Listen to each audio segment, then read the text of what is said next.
सबैलाई नमस्कार छ। म विकास विश्वकर्मा यहाँहरूलाई हार्दिक स्वागत गर्दछु। आज म समता फाउन्डेसनले तयार गर्ने राज्य सम्हाल प्रस्तुत रहेको कार्यक्रम जातको प्रश्नका विषयमा उठेका विवादहरूका विषयमा आफ्नो विचार राख्न गइरहेको छु। त्यसभन्दा अगाडि हिन्दूहरूको महान पर्व विजय दशमी हामीहरूको घर आँगनमा छाइसकेको छ।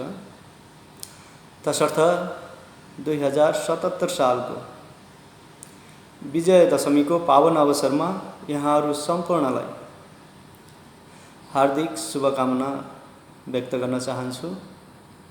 साथै कोभिड-19 कोरोनाको त्रास अझ बढी फैलँदैछ, यसको संक्रमण अझ बढी फैलँदैछ। तसर्थ यो वर्षको दसैँ तिहार जस्ता महान चाडहरूलाई आफ्नै घरमा रहेर सामाजिक दूरी कायम गर्दै सुरक्षितपूर्वक मनाउनु हुन विनम्र अनुरोध गर्न चाहन्छु। देश विदेशमा रहने सम्पूर्ण नेपालीहरूले उच्च सतर्कता अपनाउँदै कोरोनालाई परास्त गर्न जरुरी छ। सबैको जिम्मेवारी कर्तव्य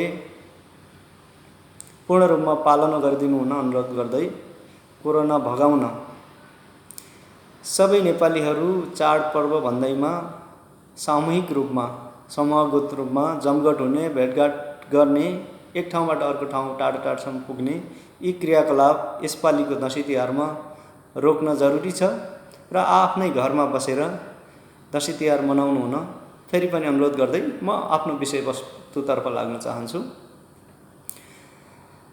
समता फाउन्डेसनले तयार गर्ने कार्यक्रम जातको प्रश्नका प्रस्तुता राजेश हमालको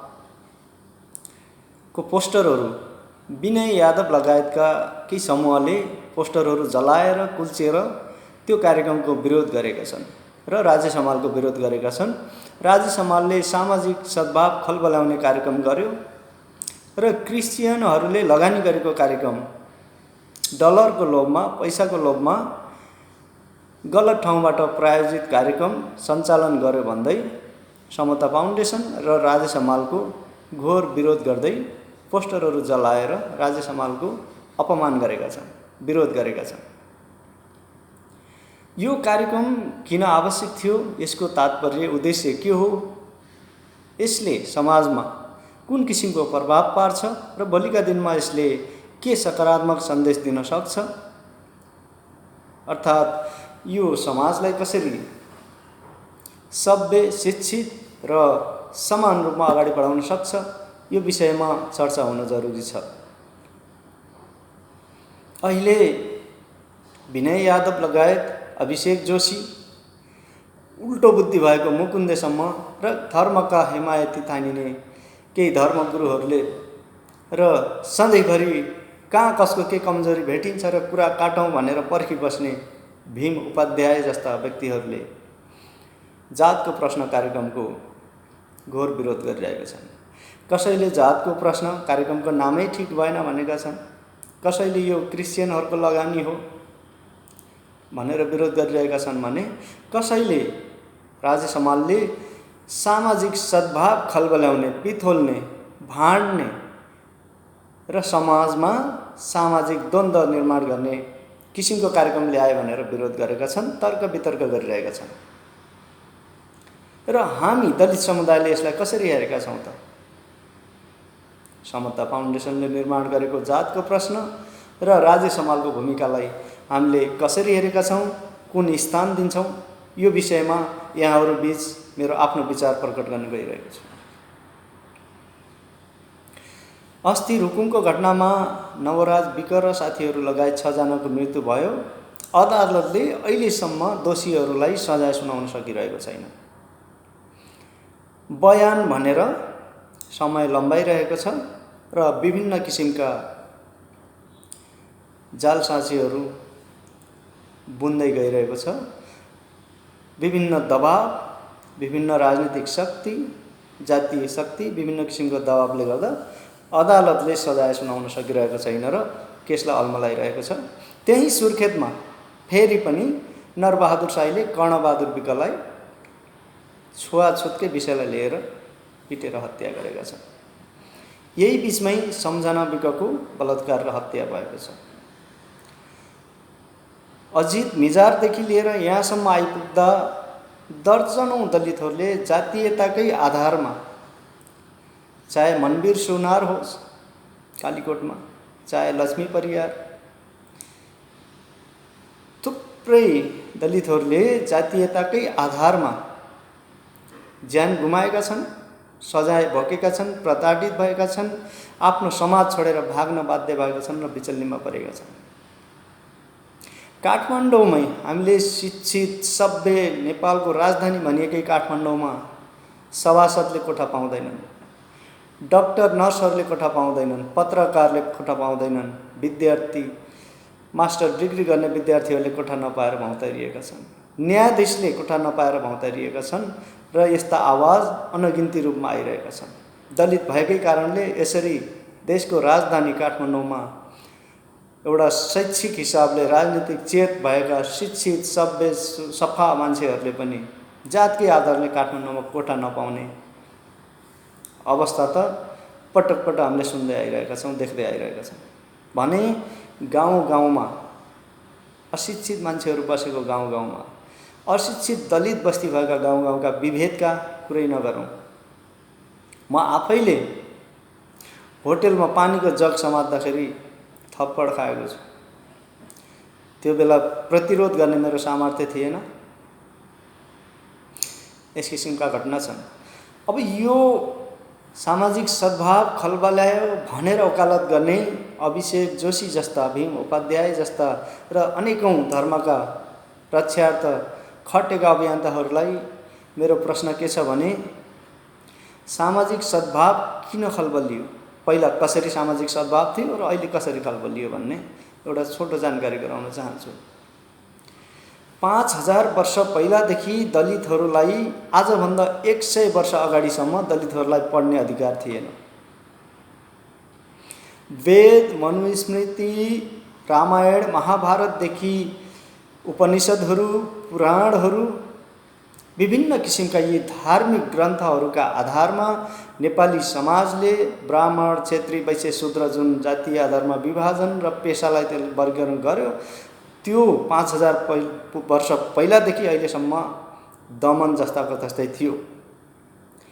र अहिले आएर विश्वका 200 भन्दा बढी देशहरूमा अनेक किसिमका यस्ता प्रथाहरू अन्त्य भइसकेका छन्।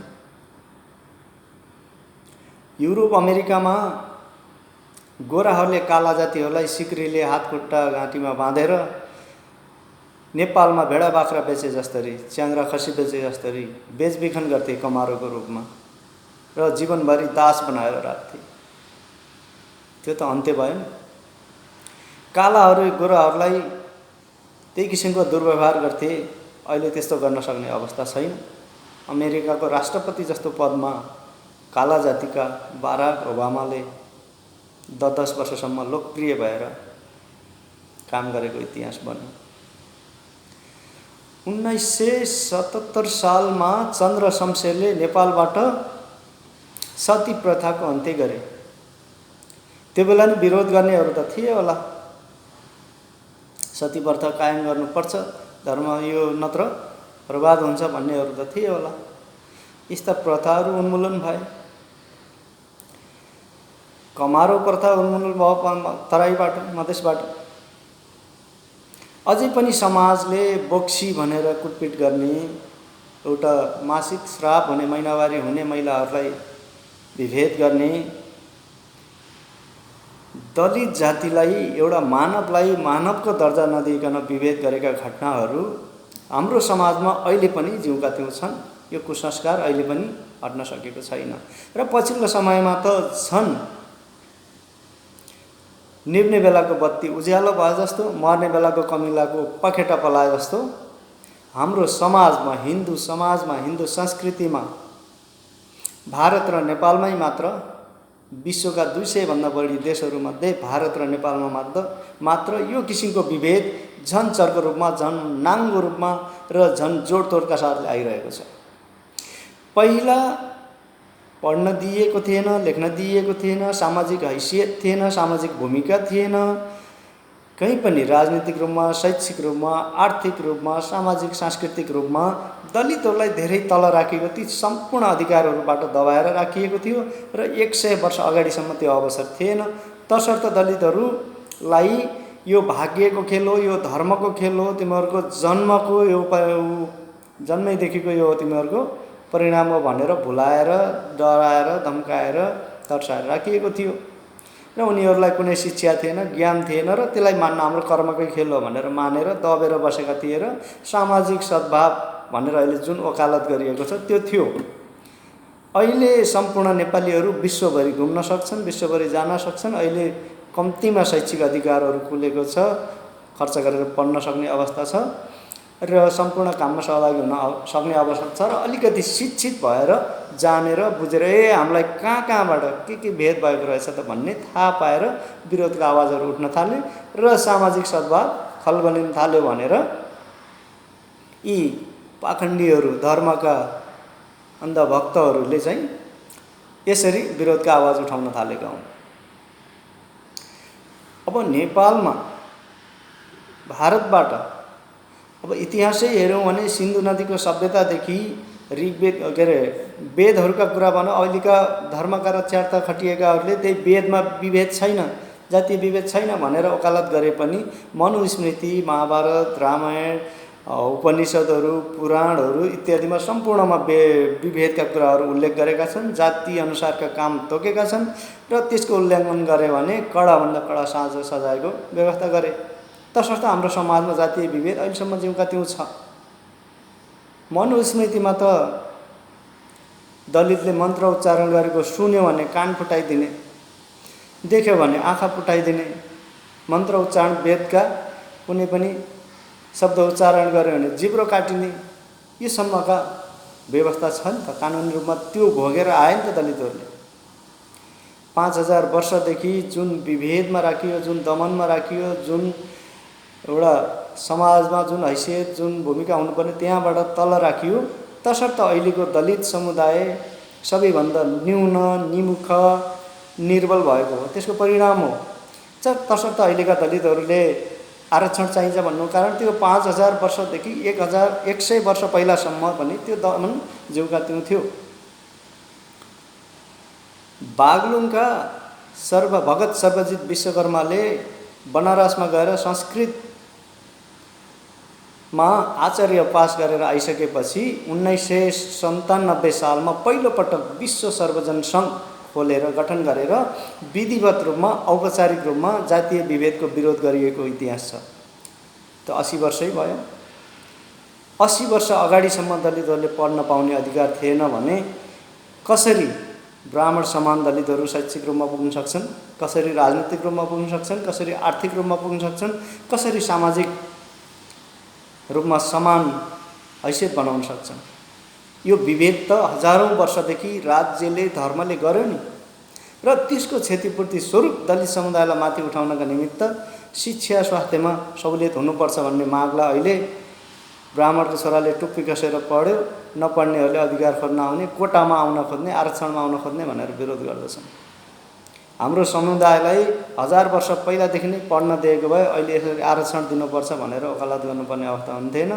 यसरी नवराज विकहरू, कर्णबहादुर विकहरू, मनवीर सुनारहरू, अजित निजारहरू यसरी मारिने थिएनन् र हामीले यसका विरुद्धमा र राज्य समाजले यसका विरुद्धमा खोजी तलास गर्दै हिँड्नुपर्ने अवस्था हुने थिएन। मनुस्मृतिले ब्राह्मण मुखबाट ब्रह्माको मुखबाट, क्षेत्रीय बाहुबाट, वैश्य जाङबाट र शूद्रहरू पैदलबाट जन्मिएका हुन् भनेर जसरी व्याख्या गरेको छ, अहिलेको हाम्रो अन्ध समाजले त्यही कुरालाई मानिआएको छ, चलिरहेको छ। अब के हामी पत्याउन सक्छौँ? मुखबाट, हातबाट, जाङबाट, पैदलबाट मान्छे जन्मन्छ। सत्ययुगका, त्रेतायुगका, द्वापर युगका कुरा गरेर अहिलेको कलियुगमा, अहिले गौतम बुद्धको युगमा यी सबै अन्धविश्वासहरूलाई तोडेर प्राणी जगतको सेवा गर्नु, भलो गर्नु, कसैको चित्त नदुखाउनु र परोपकारै मन भावना तनमन लगाएर अगाडि बढ्नुको अहिलेको युगको आवश्यकता हो। र यही धर्म हो भनेर विश्वलाई देखाउने, बाटो देखाउने, हाम्रै देश नेपालमा जन्मिएका गौतम बुद्धको मार्गलाई पछ्याउनु पर्ने र त्यही मूल धर्म हुनुपर्ने अहिलेको हाम्रो कर्तव्य हो, धर्म। तर हामीले अहिले पनि उही पुरातनवादी सोच, मान्यता राखेर बोकेर अगाडि बढिरहेका छौँ। महाभारतमा आफ्ना गुरुहरू वशिष्ठ, महर्षि वशिष्ठ, विश्वामित्र गुरुहरूको आदेशमा शूद्र जातिका ऋषि शम्भुको हत्या रामको हातद्वारा गरिएको छ। त्यो विभेद होइन, धर्ममा विभेद छैन, वेदमा, शास्त्रहरूमा, ग्रन्थहरूमा विभेद छैन भन्नेहरूले यसलाई कसरी लिनुभएको छ? महाभारतमा गुरु द्रोणाचार्यले शूद्र भएकै कारण एकलव्यलाई आफ्नो गुरुकुलमा राख्न अस्वीकार गर्छन् र आफ्नै तरिकाले, आफ्नो क्षमताले, आफ्नै अभ्यासले, आफ्नै बलबुताले धनुष विद्या आर्जन गरेका गुरु द्रोणाचार्यको शालिग राखेर उनलाई गुरु मानेर, उनलाई आदर्श मानेर जङ्गलमा एक्लै आफ्नो पहलबाट सक्षम बनेका र उनका शिष्यहरू अर्जुन, दुर्योधनहरूभन्दा निपुण बनेका एकलव्यको औँठा काटेर निमको बनाइदिन्छन्, निर्बल बनाइदिन्छन् गुरु द्रोणाचार्यले। गुरु द्रोणाचार्य, कुलगुरु कृपाचार्य, भीष्म पितामह, त्यस्ता महान मान्छेहरू भएकै ठाउँमा कर्णलाई ठुलो अपमान गरिन्छ पटक पटक। चाहे कुरुक्षेत्रको लडाइँमा प्रधान सेनापति दिने जिम्मेवारीको सवालमा होस्, चाहे द्रौपदीलाई, जसले धनुष बाण उठाउन सक्छ, ऊ द्रौपदीलाई विवाहको माला पहिर्याउने त्यस प्रतियोगितामा पनि कर्णलाई सुतपुत्र भनेर अपमान गरिन्छ र अवसर दिइन्न। त्यसै गरी गुरु परशुरामले क्षेत्रीय होइन भन्ने शङ्का लागे, एउटा घटनामा क्षेत्रीय होइन भन्ने शङ्का लागेपछि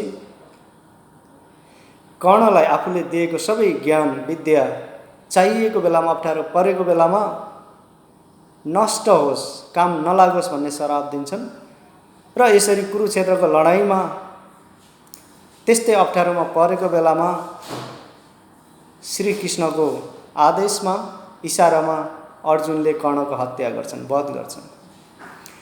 यसरी धर्ममा विभेद छैन भनेर तर्क गर्ने अभिषेक जोशी, भीम उपाध्याय, विनय यादव लगायतका धर्मका हिमायतीहरूलाई धर्मले किन यसरी विभेद गर्यो र वर्तमान समाजमा यो अझ किन तीव्र गतिमा जोडतोडका साथ अगाडि आइरहेको छ भन्ने प्रश्न गर्न चाहन्छु। क्रिस्चियनहरूको लगानी भए पनि जातको प्रश्न कार्यक्रमले क्रिस्चियन धर्ममा जानुपर्छ, हिन्दू धर्म बेठिक छ र क्रिस्चियन धर्म ठिक छ भनेर कहीँ बोलेको छैन। त्यसमा आउने अतिथिहरूले कसैले त्यसरी बोलेका छैनन्। मात्र सवाल के छ भने हिन्दू धर्मभित्र रहेका कतिपय नाजायज कुराहरूलाई हटाउनुपर्छ, सच्याउनुपर्छ, सुधार्नुपर्छ, तब मात्र समानता आउँछ भनेर सुझाव सल्लाह दिइरहेका छन्। राजे समाल आफैमा एक शिक्षित, विद्वान, विवेक प्रयोग गर्न सक्ने व्यक्तित्व हुन्।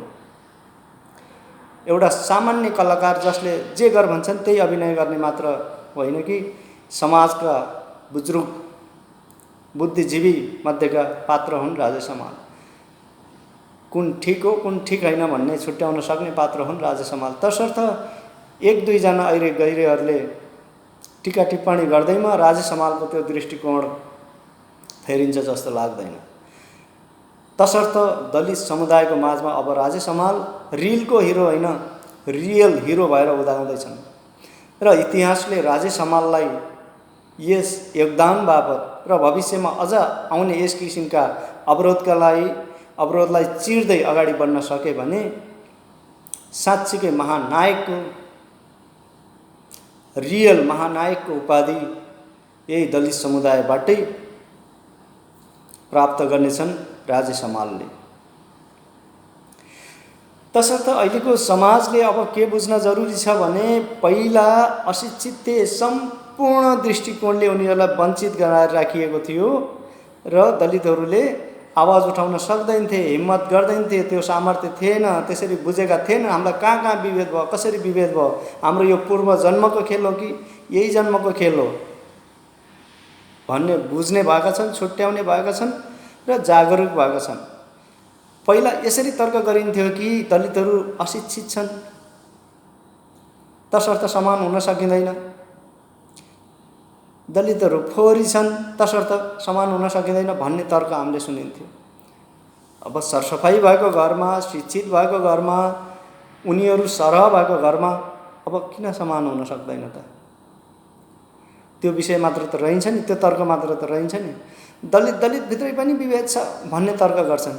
त्यो दलितहरूले बनाएको नियम होइन नि, यो त हिन्दू धर्मभित्रै बनेको संरचना हो र ती ऋषिहरूले बनाएको संरचना हो, ती धर्मका रक्षकहरूले बनाएको संरचना हो र यो दलितले मात्रै बनाएको, दलितभित्रको विभेद हटाउनुपर्छ भन्नेहरूले जसले बना उसले नै यसको अन्त्यका निम्ति अग्रभागमा रहेर अगाडि बढ्नुपर्ने आवश्यकता छ। जीवनभरि मन्दिरमा गएर टीका नलगाउने, पण्डितको हातबाट टीका थाप्न नपाएका दलितहरू अहिले चर्चमा गएर पोडियममा उभिएर भाषण गर्छन्, शिक्षा, स्वास्थ्य, सरसफाइ, अनुशासनका कुराहरू सिक्दैछन् र त्यहाँ अपनत्व महसुस गर्दैछन्। यसको मतलब मैले दलितहरू क्रिस्चियनमा जानुपर्छ भन्ने होइन, तर अधिकांश दलितहरू त्यसरी ढल्किरहेका छन्।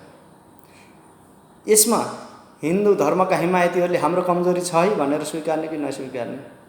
मन्दिरमा गएर पण्डितको हातबाट टीका लगाउने अवसर पाएको भए मन्दिरमा चढाउने भेटी चर्चमा गएर डोनेसन बक्समा हाल्ने थिएनन् दलितहरूले। तसर्थ इतिहासमा जसरी धर्मको नाममा, जसरी राज्यले, समाजले हरेक किसिमको दमनमा राखेर बोल्न नसक्ने, उठ्न नसक्ने, विद्रोह गर्न नसक्ने अवस्थामा दलितहरूलाई राखेर एउटा सामाजिक सद्भाव छ भनेका थिए, अब त्यो अवस्था छैन। दलितहरू सबैतिर अग्रसर हुन चाहन्छन्, बुझ्न चाहन्छन्, बोल्न चाहन्छन् र समानता चाहन्छन्। तसर्थ जातको प्रश्न कार्यक्रमले कानुन उल्लङ्घन गरेको छैन, धर्मलाई, एउटा धर्मलाई, हिन्दूहरूलाई क्रिस्चियनमा जान प्रेरित गरेको छैन र यो कार्यक्रम ठिक छ र समाजमा जुन रूपमा तीव्र गतिमा जातीय विभेदका घटनाहरू घटिरहेका छन्, हत्या भएको छ, बलात्कार भएको छ, कुटपिट भएको छ, समाजबाट बहिष्करणमा परेका छन्, तिनीहरूलाई कसरी न्यूनीकरण गर्न सकिन्छ भन्ने खोज गरिरहेको छ जातको प्रश्न कार्यक्रमले। र राजेश हमालले त्यस्ता पात्रहरूलाई जसले कानुन निर्माण गर्दछन्, जसले कानुनको पालना गराउन लागि परेका छन् र पीडितहरूको अवस्था कस्तो छ, यी तिनै पक्षहरूलाई खोतल्ने प्रयास गरेका छन् र यसले सभ्य समाज निर्माण गर्न, समतामूलक समाज निर्माण गर्न प्रेरित गर्नेछ, अगाडि बढाउनेछ भन्ने नै उद्देश्य छ र त्यो रूपमा हामीले बुझ्नु पर्दछ। अहिलेसम्म पनि जस्ताको तस्तै दमनमा, अत्याचारमा, अन्यायमा र हरेक हिसाबले एउटा सीमान्तकृत बनाएर एउटा सीमाभन्दा तलै राख्न चाहने शक्तिहरूको अब दिनानुदिन शक्ति घट्दै जानेछ र ठाउँ ठाउँबाट राजेश हमाल जस्ता योद्धा, मुक्तिनाथ वेद विद्या आश्रममा विद्रोह गर्ने चन्द्रकान्त पौडेल जस्ता व्यक्तित्वहरू आफै अग्रसर हुनुपर्छ। तब मात्र हिन्दू धर्मको रक्षा गर्न सक्नेछन् र सुधारेर अगाडि बढ्न सक्नेछन्, सबै नेपालीलाई एउटै मालामा उड्न सक्नेछन्। नत्र अब स्थिति धेरै भयावह भइसकेको छ। झन् तीव्र गतिमा विभेदका घटनाहरू, कुटपिट, मार्ने, बलात्कार गर्ने, हत्या गर्ने घटनाहरू आइरहेका छन्। दर्जनौं प्रेम प्रेमिकाहरूको हत्या भइसकेको छ। तसर्थ अबको समाजमा यदि हिन्दू धर्मका रक्षार्थ खटिएका अभियन्ताहरू, हिन्दू धर्मगुरुहरूले नै यो कमजोरी शास्त्रले नलेखे पनि हाम्रो समाजमा रहेको हुनाले यो हटाउनलाई हामी सबै लाग्नुपर्छ भनेर उनीहरूकै नेतृत्वमा, उनीहरूकै पहल कदमी, उनीहरूकै अभियानमा सबैलाई समान व्यवहार गरेर हातेमालो गरेर अगाडि लान सकिँदैन भने यो घटनाले अब अर्कै रूपमा मोडिने स्थिति पैदा गर्न थालिसकेको छ। र हामीलाई लाग्छ अब पनि यो समाज यसरी सुध्रिन सकेन र अगाडि जान सकेन भने भोलिको दिनमा एक किसिमको विद्रोह, एक किसिमको आतंक र एक किसिमको मुठभेड जरुर निम्ताउनेछ। यहाँ ब्राह्मण, क्षेत्री, वैश्य, शूद्र भनिए पनि क्षेत्रीहरूलाई लड्न मात्र सिकाइयो र त्यसैमा उनीहरूलाई गर्व गर्न सिकाइयो, वैश्यहरूलाई व्यापार गर्न सिकाइयो र त्यसैमा गर्व गर्न सिकाइयो। दलितहरूलाई गर्व गर्ने ठाउँै छैन। र भेद त्यहाँ पनि छ। झन्डै सालाखाला प्रतिशत भएका 21%, 19%, 17%, 14% यसरी जनसङ्ख्यामा रहेका जातिहरूको एउटा सरकारी निजामती क्षेत्रलाई, सरकार चलाउने क्षेत्रलाई प्रतिशतमा हेर्ने हो भने एउटा जातिको मात्र हालिमुहाली छ। जातीय शासन प्रणाली छ, जातीय कर्मचारी तन्त्र छ र क्षेत्रीहरूले, वैश्यहरूले पनि हामीलाई त विभेद छैन भनेर मक्क पर्ने अवस्था छैन। सबैको जुन जातिको जति प्रतिशत छ त्यही प्रतिशतको आधारमा सोलो डोलोमा सुहाउने हिसाबको प्रतिनिधित्व सबै क्षेत्रमा सबै जातिको हुनुपर्दछ। अहिले सरकारको संरचना हेऱ्यौँ भने आधी जनसङ्ख्या भएको मधेसबाट 1 2 जना पात्रहरूलाई लिएर देखाइन्छ। 14% भएको दलितको प्रतिनिधित्व गर्दै एउटा मन्त्रीलाई राखिन्छ। आधी जनसङ्ख्या भएको महिलाहरूबाट एउटा प्रतिनिधिलाई राखिन्छ। यसलाई हामीले कसरी समानता छ, कसरी सामाजिक सद्भाव छ भनेर स्वीकार्न सक्छौँ? तसर्थ अधिकार खोज्ने दलितले मात्र होइन, क्षेत्रीलाई पनि चाहिएको छ, वैश्यलाई पनि चाहिएको छ, मधेसीलाई चाहिएको छ, महिलालाई चाहिएको छ, दलितलाई चाहिएको छ। सबैले समान सहभागिता, समान पहुँच, समान अस्तित्वको लडाईँ लड्नलाई एकपटक जुर्मुराए भने, एकपटक जुटे भने यो एकल जातीय संरचनाको अस्तित्व सङ्कटमा पर्नेछ। तसर्थ हाम्रो समाजमा अहिले जति पनि विकृति छन् यसलाई हटाएर, यसलाई सच्याएर एउटा समतामूलक ढङ्गले, समान प्रतिनिधित्वको ढङ्गले अगाडि बढ्न नसक्ने हो भने विद्रोह निश्चित छ। दलित समुदायबाटै आतंकवादी सङ्गठन निर्माण हुन सक्दछ। भविष्यमा यदि स्थिति सचिएन भने स्थिति त्यतातिर मोडिन सक्छ। त्यसपछिको स्थिति भनेको अत्यन्तै भयावह हुन सक्छ। त्यसर्थ यदि दुई पक्षमा उभिन नचाहने र बीचमा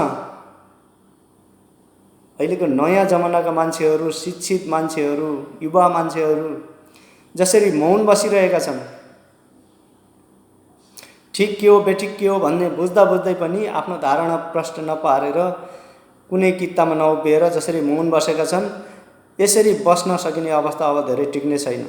या त समतामूलक समाज निर्माणको पक्षमा उभिनु पर्दछ या त विभेद कायम हुनुपर्दछ भन्ने कित्तामा उभिनु पर्दछ। यसरी मौन बसेर समाजलाई अगाडि बढ्नबाट घातक बनिरहन अब सुहाउँदैन। तसर्थ या त राजे समालको पक्षमा या त भीम उपाध्याय या अभिषेकको पक्षमा यसरी पक्ष लिन जरुरी छ र स्पष्ट रूपमा दुई कित्ता हुन जरुरी छ।